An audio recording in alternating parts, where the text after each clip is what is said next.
गांव का नाम था चंदनगढ़। वहां के सबसे बड़े जमींदार थे ठाकुर विक्रम सिंह। विक्रम सिंह की उम्र करीब 55 साल थी, लेकिन रुतबा ऐसा कि पूरा गांव उनके सामने सर झुकाता था।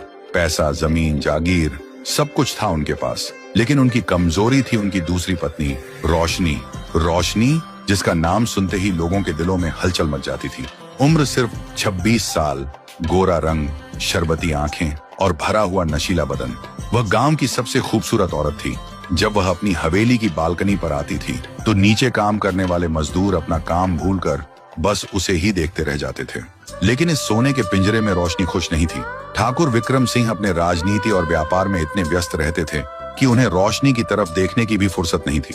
शादी को 3 साल हो गए थे, लेकिन रोशनी को वह पति का सुख कभी नहीं मिला जिसके लिए एक औरत तरसती है।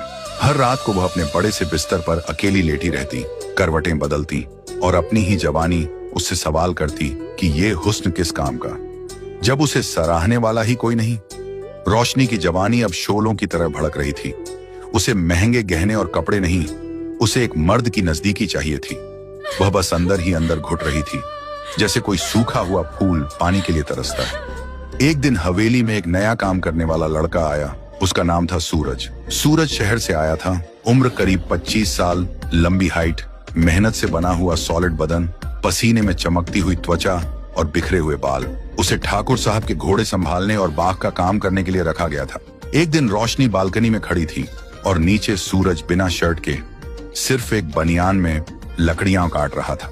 उस दिन पहली बार रोशनी ने सूरज को देखा, लेकिन देखते ही रोशनी की नजरें उस पर जम गईं और उसके दिल में एक अजीब सी हलचल हुई जो सालों से शांत थी। धीरे धीरे रोशनी ने सूरज को हवेली के अंदर के काम देने शुरू किए। कभी कहती, सूरज, मेरे कमरे का एसी खराब है, उसे देखो। तो कभी कहती, बाथरूम का नल टपक रहा है।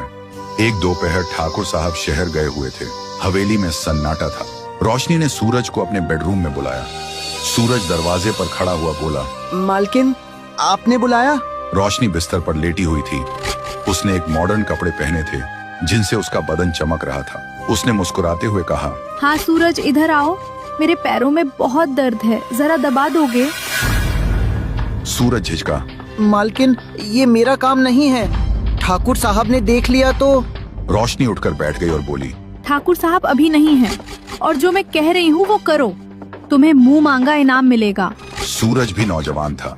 सामने इतनी खूबसूरत औरत को देखकर उसका भी ईमान डोल गया।